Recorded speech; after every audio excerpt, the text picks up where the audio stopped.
quero compartilhar com você o capítulo 17, um texto difícil, um texto complicado, entretanto, uma revelação de Deus para apacentar o nosso coração. Apocalipse, capítulo 17, todo o capítulo 17, porque esse texto é um bloco só, não tem como reparti-lo no meio. Eu vou fazer o seguinte, eu vou ler o texto, você vai acompanhando aí na sua Bíblia, prestando muita atenção nesses detalhes do texto. Diz assim a palavra de Deus: Veio um dos 7 anjos que tem as 7 taças e falou comigo, dizendo: Vem, mostrar-te-ei o julgamento da grande meretriz que se acha sentada sobre muitas águas, com quem se prostituíram os reis da terra, e com o vinho da sua devassidão foi que se embebedaram os que habitam na terra. Transportou-me o anjo em espírito a um deserto, e viu a mulher montada numa besta escarlate, besta repleta de nomes de blasfêmia, com 7 cabeças e 10 chifres. Achava-se a mulher vestida de púrpura e de escarlata, adornada de ouro, de pedras preciosas e de pérolas, tendo na mão um cálice de ouro transbordante de abominações e com as imundícias da sua prostituição. Na sua fronte achava-se escrito um nome, um mistério: Babilônia, a grande, a mãe das meretrizes e das abominações da terra. Então vi a mulher embriagada com o sangue dos santos e com o sangue das testemunhas de Jesus, e quando a vi, admirei-me com grande espanto. O anjo, porém, me disse: Por que te admiraste? Dir-te-ei o mistério da mulher e da besta que tem as 7 cabeças e os 10 chifres que leva a mulher. A besta que viste era e não é, e está para emergir do abismo e caminha para a destruição. E aqueles que habitam sobre a terra, cujos nomes não foram escritos no livro da vida desde a fundação do mundo, se admirarão, vendo a besta que era e não é, mas aparecerá. E aqui está o sentido que tem sabedoria. As 7 cabeças são 7 montes, nos quais a mulher está sentada. São também 7 reis, dos quais caíram 5, um existe, o outro ainda não chegou, e quando chegar tem de durar pouco. E a besta, que era e não é, também é ele, o 8º rei, que procede dos 7 e caminha para a destruição. Os 10 chifres que viste são 10 reis, os quais ainda não receberam reino, mas recebem autoridade como reis com a besta durante 1 hora. Tem estes um só pensamento e oferecem à besta o poder e a autoridade que possuem. Pelejarão eles contra o Cordeiro, e o Cordeiro os vencerá, pois é Senhor dos senhores e o Rei dos reis. Vencerão também os chamados, eleitos e fiéis que se acham com ele. Falou-me ainda: as águas que viste, onde a meretriz está assentada, são povos, multidões, nações e línguas. Os 10 chifres que viste e a besta, esses odiarão a meretriz e a farão devastada e despojada, ali comerão as carnes e a consumirão no fogo, porque em seu coração incutiu Deus que realize o seu pensamento. O executem a uma e deem à besta o reino que possuem, até que se cumpram as palavras de Deus. A mulher que viste é a grande cidade que domina sobre os reis da terra. Entenderam tudo? Vamos orar mais uma vez. Pai, ajuda-nos a olhar para esse texto e a compreender a Tua palavra, a entender a revelação que o Senhor traz aqui nesse texto. Fala ao nosso coração, edifica a nossa alma. É a nossa oração em nome de Jesus. Amém, Senhor. Meus amados, nós estamos estudando o Apocalipse há 2 anos. Esse já é o 37º estudo. E nesse estudo de Apocalipse, nós temos aprendido algumas coisas básicas. Primeiro, que o pano de fundo de Apocalipse é o Velho Testamento, não é o futuro do que vem. Mas João escreveu para um povo que conhecia bem o Velho Testamento e todas essas linguagens. Segundo, nós aprendemos que esse livro é simbólico. Não adianta tentar entender Apocalipse como sendo algo literal, mesmo porque, se o fosse, estaria por terra vários outros textos bíblicos que falam da volta de Jesus como sendo como o ladrão da noite, como sendo uma coisa sem ninguém sabe quando será. E assim nós percebemos que a linguagem de Apocalipse se torna uma linguagem simbólica e, segundo o nome diz, é uma revelação. Não é uma escondição, não é um encobertamento. E nós precisamos entender esse texto. Também vimos que os Apocalipse são divididos em 7 sessões paralelas que nós precisamos entender, porque é impossível entender Apocalipse do capítulo 1 ao 21 como se fosse um texto sequencial, porque ele fala várias vezes da destruição da terra, depois começa de novo a falar de novo do que estará acontecendo na terra. Então são 7 sessões e nós chegamos agora nessa 6ª sessão, o juízo final de Deus, que não tem novidade com relação ao que já vinha escrito antes nas outras sessões, porque todas as outras sessões se encerraram com o juízo de Deus, se encerraram com a vitória do Cordeiro. Mas agora ele está explicando de novo a mesma coisa, numa linguagem diferente, num ponto de vista diferente. E aqui no capítulo 17, ele fala acerca da destruição de toda a ideologia e religião falsa, tudo que se levanta contra o conhecimento de Deus. No capítulo 18, ele vai falar acerca da destruição do caos do sistema econômico, e depois vai falar acerca de fato, do estabelecimento do reino de Deus. No capítulo 16, nós vimos sobre os 7 flagelos. E terminou o capítulo 16 com o 7º flagelo, e nós aprendemos nesse 7º flagelo que, de fato, encerrou-se todas as coisas. Se você observar o resumo do estudo anterior, você vai perceber que nós estudamos que o dia do dia do Deus Todo-Poderoso, o dia que de fato Jesus voltar, como o nosso coral cantou aqui, que não tarda, será um dia especial, onde teremos o fim da graça comum, do sol que nasce sobre justos e injustos. Será o fim da paz com Deus, período em que não mais as pessoas acharão a presença de Deus, porquanto terá chegado o último dia, o fim do mundo, o fim do pecado também, o fim da sociedade mundana. Tudo isso. E nós aprendemos que nós precisamos estar preparados para esse dia, lembrando que a vitória final é só no final, precisamos estar firmes para o final e precisamos buscar a Deus antes do final. Agora, se você olhar no capítulo 16, que é o verso anterior, no verso 19 diz que a grande cidade se dividiu em 3 partes e caíram as cidades das nações, e diz assim: e lembrou-se Deus da grande Babilônia para dar-lhe o cálice do vinho do furor da sua ira. Capítulo 17 está encaixado aí, nesse verso 16. Ele está destrinchando o que é que Deus fez ao se lembrar da grande Babilônia e dar-lhe o cálice do furor da sua ira. E a partir de agora ele passa a explicar como se dará isso. Mas vamos voltar um pouquinho atrás, porque quando nós chegamos nesse texto, eu quero voltar aqui na ênfase da linguagem simbólica, porque o que nós temos aqui é uma linguagem simbólica. Deixa eu tentar ilustrar para você, quem sabe, entender de uma forma mais simples.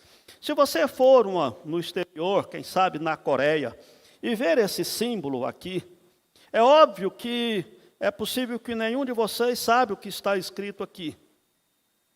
Na verdade, nem eu sei, que eu que peguei lá da internet o negócio, nem sei o que está escrito aqui. Mas se você ver esse sinal, qual é a conclusão que você tira? Você chegou no aeroporto, está lá.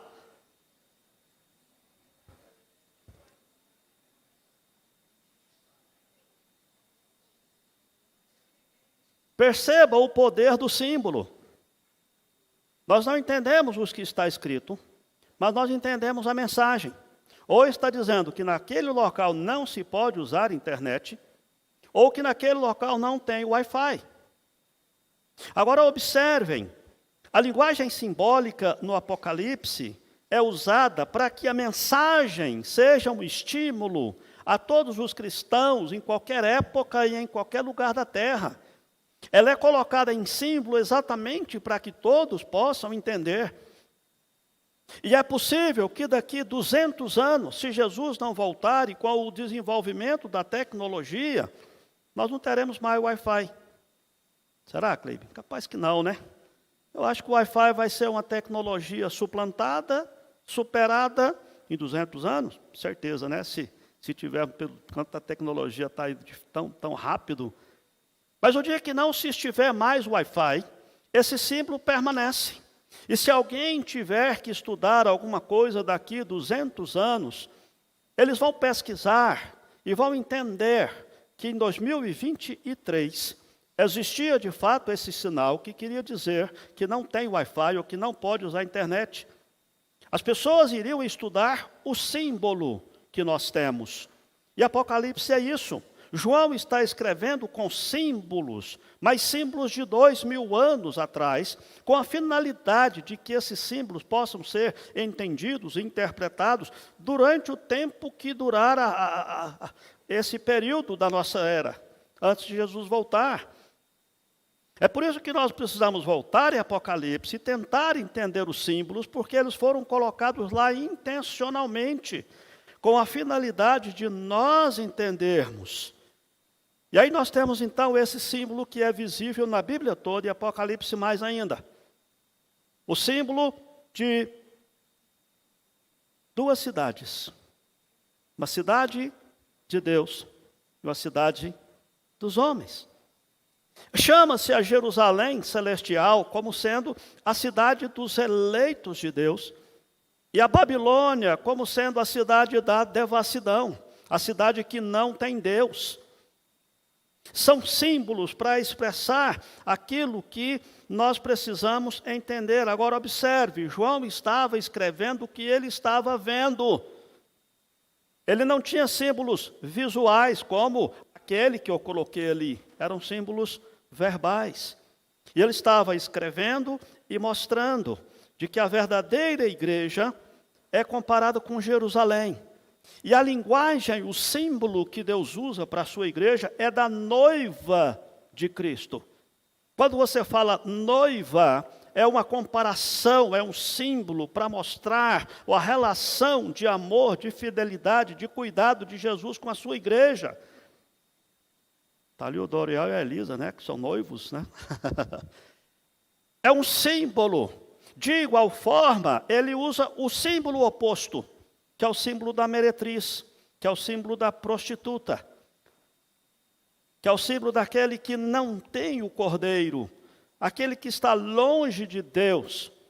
E ele identifica com Babilônia, e Babilônia, os irmãos se lembram, começou tudo lá em Babel, Gênesis capítulo 11, quando os homens resolveram se rebelar contra Deus e erguer uma torre para tornar célebre o nome deles contra o nome de Deus. Depois a própria Babilônia foi identificada como sendo uma nação ímpia, como sendo uma nação pagã, uma nação contrária a Deus, e se criou essa ideia, esse símbolo da grande Babilônia. Preste atenção, Babilônia nem existia mais quando João escreveu isso, mas ficou o referencial, ficou o símbolo. Depois da Babilônia levantou-se grandes impérios, o Império Persa, depois o Império Macedônio, depois o Império Grego, depois o Império Romano, que foi quando foi escrito esse texto. Depois caiu o Império Romano, e vem impérios otomanos, depois vem outros impérios, até no decorrer da história toda, até chegar hoje, que nós temos um Império americano, chinês, né, vários outros impérios que se levantaram. Percebam que o símbolo permanece. Babilônia se tornou um símbolo para tudo aquilo que é contrário a Deus, que é algo longe da presença de Deus. Portanto, esse texto está descrevendo duas cidades, ambas comparando as mulheres. A cidade celestial, Jerusalém, comparada à noiva do Cordeiro, e a cidade longe de Deus, Babilônia, comparada com uma prostituta, comparada com uma meretriz. São duas cidades, duas mulheres, dois conjuntos de valores, dois destinos. É sobre isso que esse texto está dizendo. Quando você olha esse texto, você não pode olhar para a mulher como se fosse algo literal, que um dia vai aparecer uma mulher, que é literalmente no final dos tempos, porque, de fato, é uma linguagem simbólica. A prova disso diz que essa mulher está sentada sobre muitas águas, e lá no verso 15 diz que a água que vistes, onde a meretriz está sentada, são povos, multidões, nações e línguas. Não é um mar literal, uma água literal, é uma linguagem simbólica É por isso que, diante de tudo aquilo que nós já estudamos, quero convidar você a olhar para esse texto e a entender as características, primeiramente, que ele traz, as características da falsa religião, de toda religião que procura enganar o homem e afastá-lo da graça de Deus, se opor a Deus. E quando se diz falsa religião, nós podemos entender até mesmo o ateísmo como sendo uma falsa religião. Porque é um sistema de valores que tenta mostrar que Deus não existe. Você pode lembrar as ideologias que são contrárias a tudo que pertence a Deus. A família, a Bíblia, a oração, aos valores cristãos. Tudo isso identificado de uma forma só com essa Babilônia, com essa meretriz, com aquilo que afasta o homem de Deus. Então vamos olhar esse texto com algumas características dessa falsa religião que procura afastar o homem de Deus. E quero que você acompanhe comigo esse raciocínio. A minha irmã vai passando lá esses tópicos para você acompanhando comigo. Primeiramente, o texto nos mostra, embutido nele aqui, expresso nesses versículos, de que essa falsa religião, essa ideologia que afasta o homem de Deus, é conhecido pela sua influência mundial. Essa meretriz está assentada sobre as águas, e essas águas são povos, multidões, nações e línguas. É algo extremamente corriqueiro e comprovado. Em todas as culturas, você tem algumas coisas, algum tipo de características da cultura que tentam mostrar que não existe um Deus. Que tentam mostrar que o ser humano precisa viver e levar a sua vida à parte de Deus, de que a ideia de Deus não é aceitável. Essa ideia, essa religião prostituída, está presente em todo lugar. Onde Deus tem uma igreja verdadeira, Satanás levanta a sua sinagoga. Não é apenas uma cultura sem Deus, mas uma cultura contra Deus e contra Cristo. Ela sempre entra em conflito com os seguidores do Cordeiro. Segunda característica, essa falsa religião é conhecida também pela sua riqueza. Aqui diz que as suas vestes são de escarlate, está adornada de ouro, pedras preciosas, pérolas, segura na mão um cálice de ouro. A ideia de que, de fato, esse tipo de ensinamento, esse tipo de visão, sempre está ostentando riqueza e luxo, principalmente porque é através dessa riqueza e luxo que ela conquista mais adeptos, principalmente através de fama, de sucesso. É que a ideologia que tenta tirar Deus de tudo o que existe, mostra que o homem sem Deus, ele tem tudo. Ele tem felicidade, ele tem riqueza, ele tem prosperidade e tudo mais. Terceira característica, a falsa religião é conhecida pela sua sedução. É atraente. É preciso que a gente entenda isso. Os versos 2, 4 e 5 mostram isso. Com ela, com essas ideias, se prostituíram os reis da terra. E não só os reis da terra, mas também se embebedaram os que habitam na terra.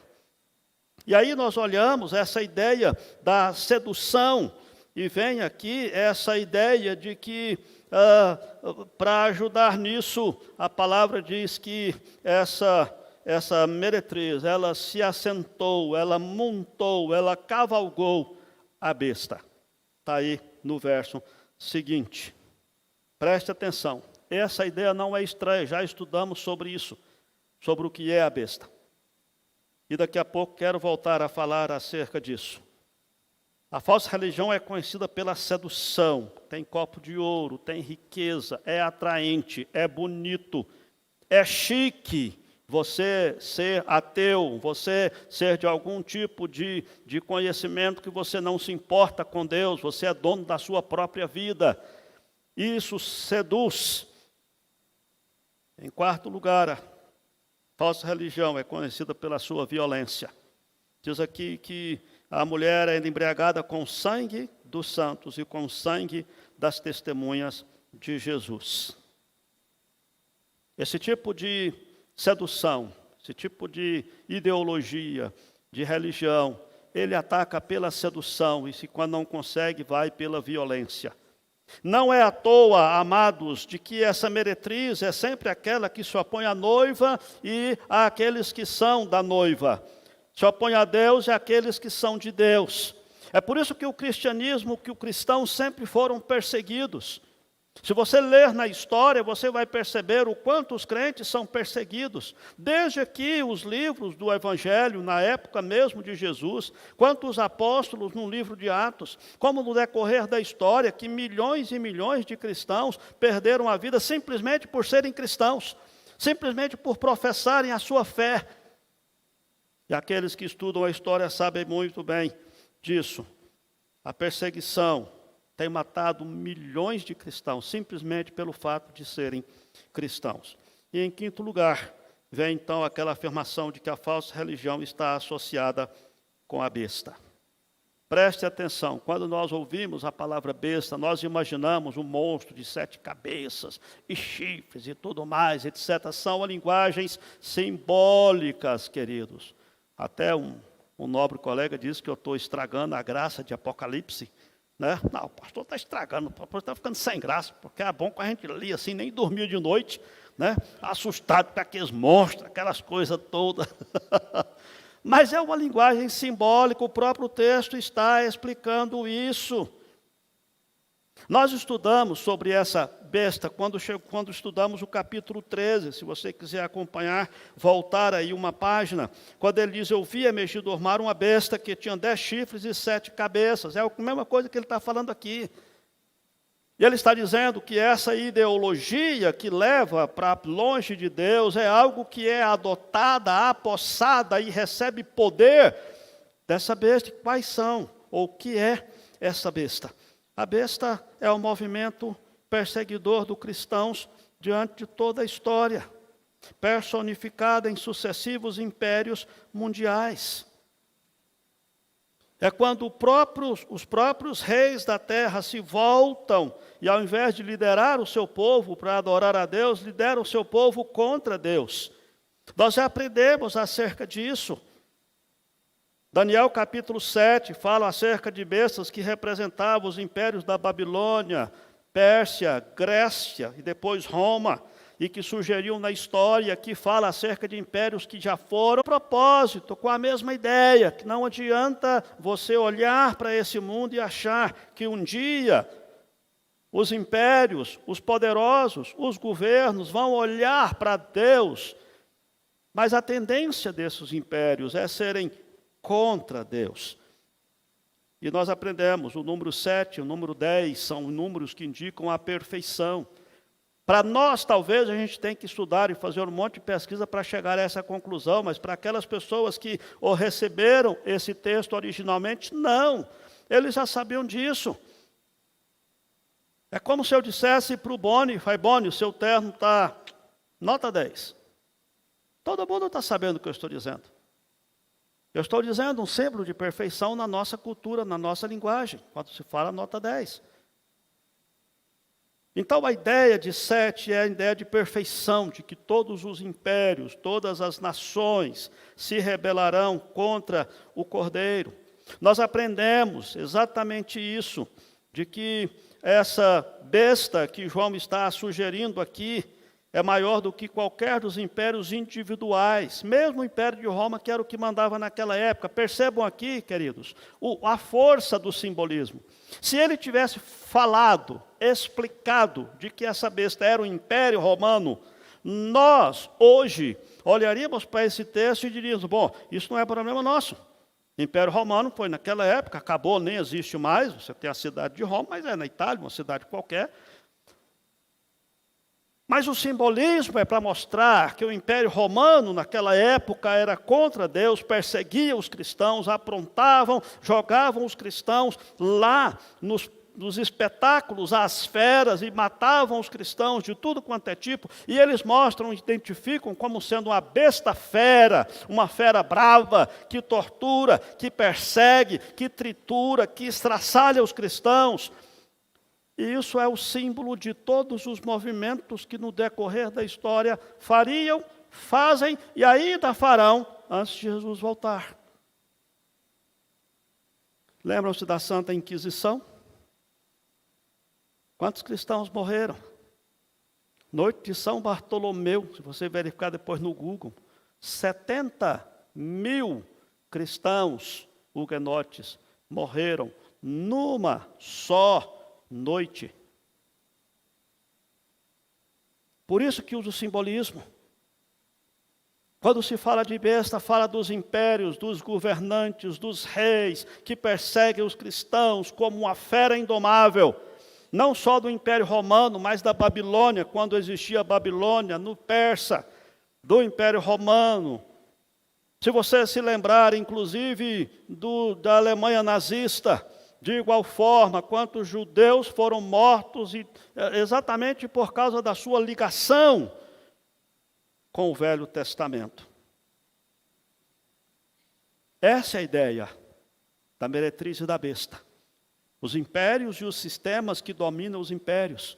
Inclusive aqueles sistemas que os nossos filhos estão sujeitos a eles lá na escola.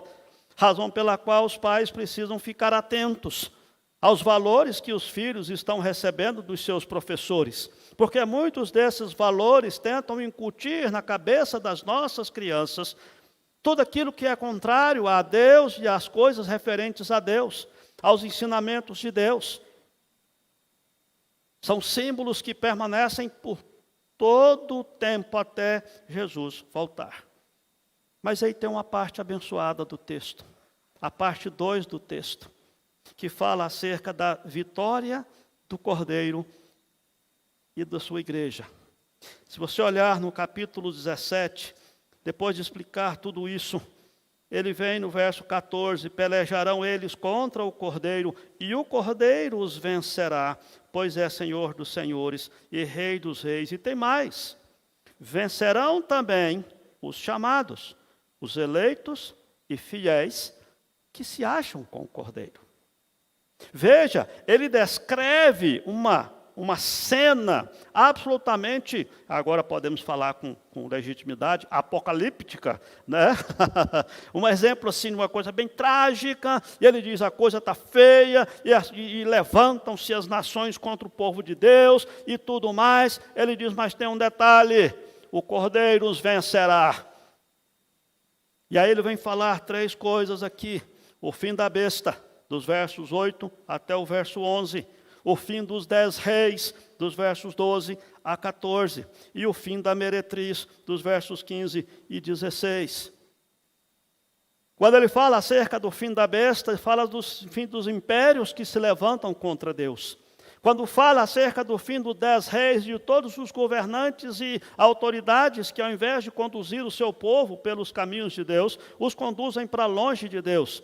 E o fim da meretriz é o fim das ideologias e falsas religiões que se levantam contra Deus.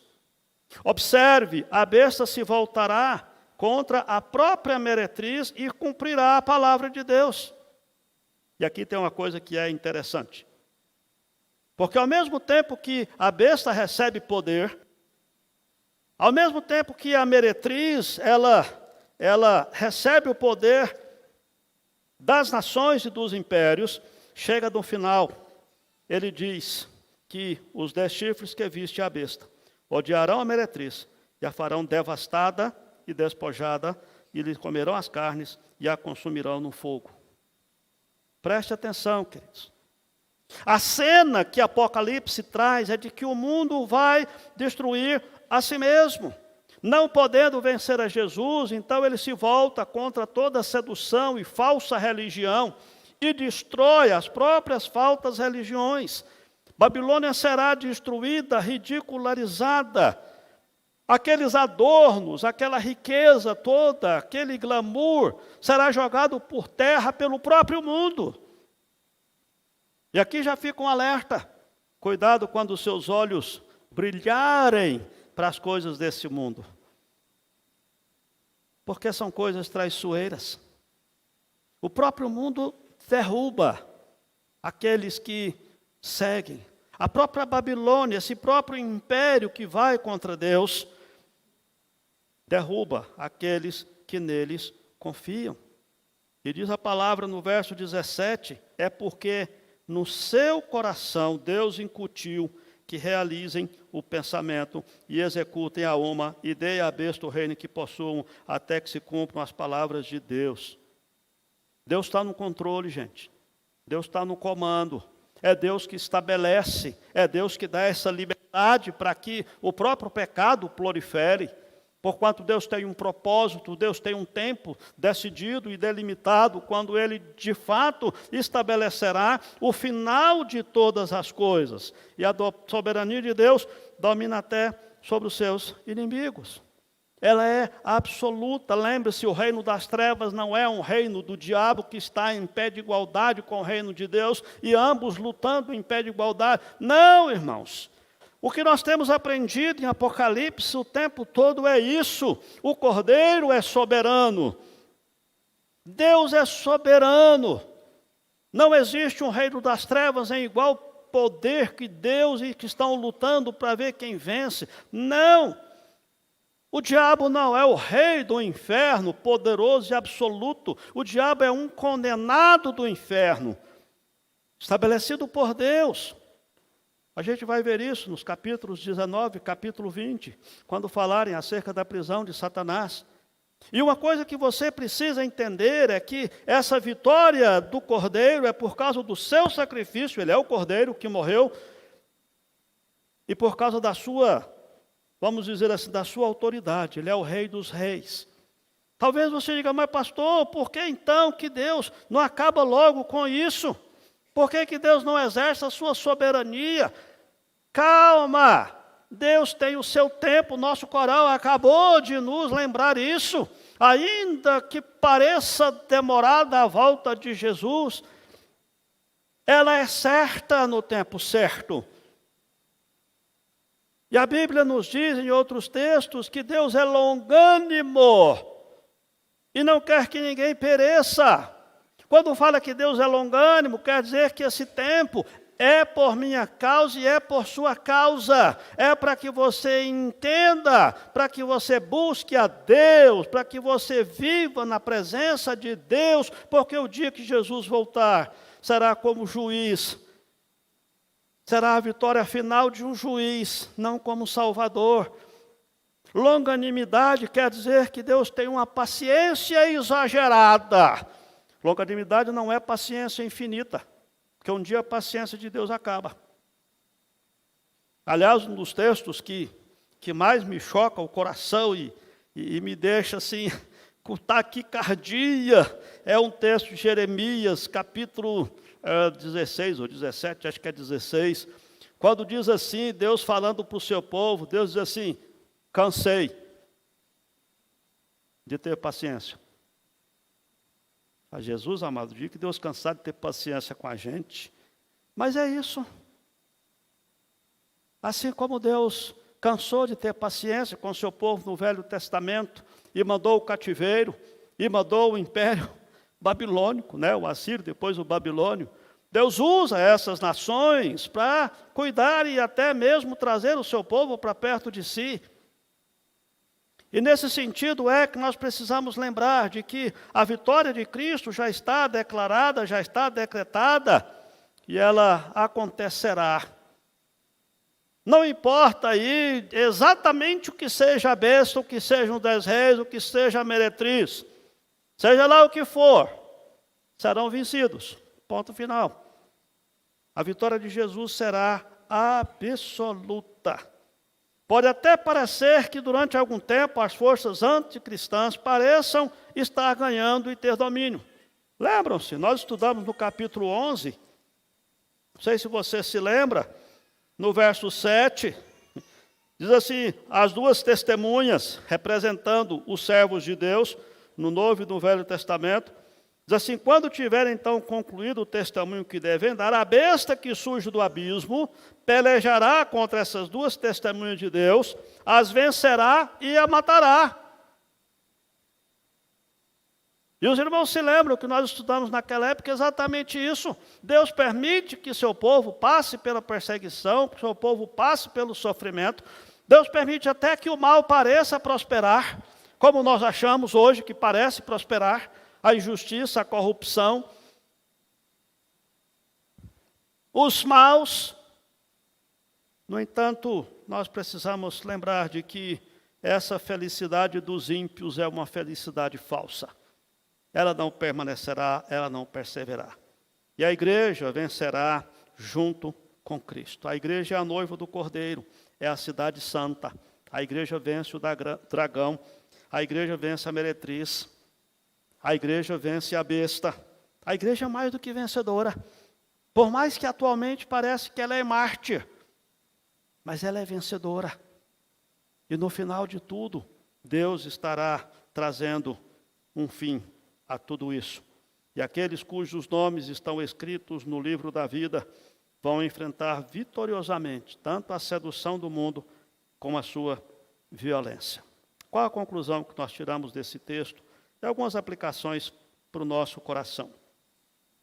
Esse simbolismo representa duas comunidades, dois conjuntos de valores, como eu disse, mas também dois futuros, duas atitudes, duas posturas. E aqui que entra uma aplicação para o nosso coração. Lembre-se, meu irmão, minha irmã, que você não pertence a esse mundo. Você é peregrino aqui.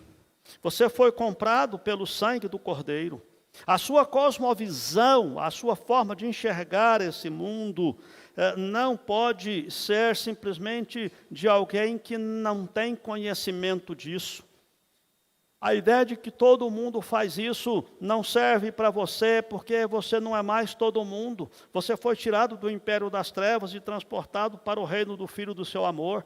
Por isso, você precisa ter essa noção, esse discernimento, que você não pode se sentir em casa aqui nesse mundo. Você precisa ter essa insatisfação com a injustiça, com esse mundo, com as coisas desse mundo. Segundo lugar, cuidado com a falsa religião e as ideologias contrárias a Deus, porque elas são enganosas. Ninguém vai chegar para você e dizer, negue a sua fé, negue o seu Deus. Não, de forma alguma. A meretriz, ela tenta seduzir com argumentos, de tal forma que, sem você perceber, de repente, você já está com posicionamentos contrários aos princípios de Deus. E às vezes até alguém pegando a palavra de Deus, te mostrando, é possível que você ainda vá se armar de argumentos para continuar crendo em coisas contrárias à palavra de Deus. Como Deus estabeleceu. Por isso que falei para os irmãos que nós precisamos ter cuidado com as nossas crianças, porque elas não têm discernimento para entender essas coisas. Porque elas não sabem de como Deus nos criou, homem e mulher. Porque elas não sabem acerca do papel da família no plano de Deus.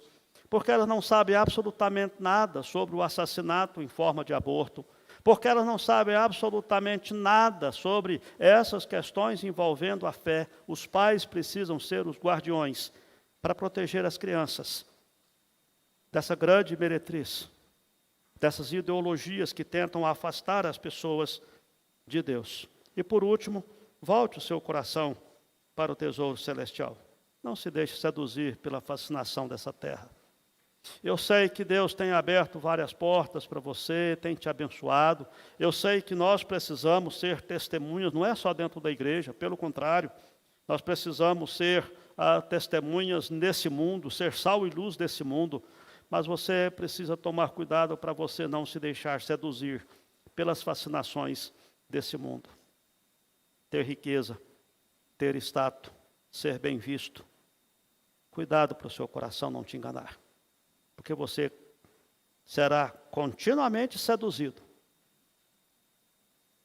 seja através de pessoas, de conceitos, de valores, de redes sociais, a ser como aqueles que não têm Jesus, a ser como aqueles que não têm o sangue do Cordeiro. Por isso, repense os seus valores e seja cauteloso, porque um dia Jesus voltará. E tudo aquilo que há em nós, que não é parte do projeto de Deus para a nossa vida, será devidamente corrigido.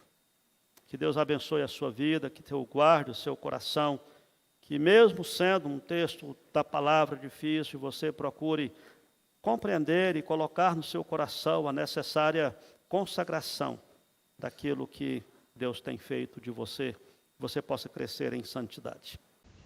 Olá, que bom ter você por aqui. E aí, gostou do vídeo? Então não se esqueça de se inscrever no nosso canal, ativar o sininho para receber as notificações dos outros vídeos que virão, curtir esse vídeo e principalmente, é claro, compartilhar ele com as pessoas que você ama, para que elas também sejam edificadas e abençoadas por essa mensagem.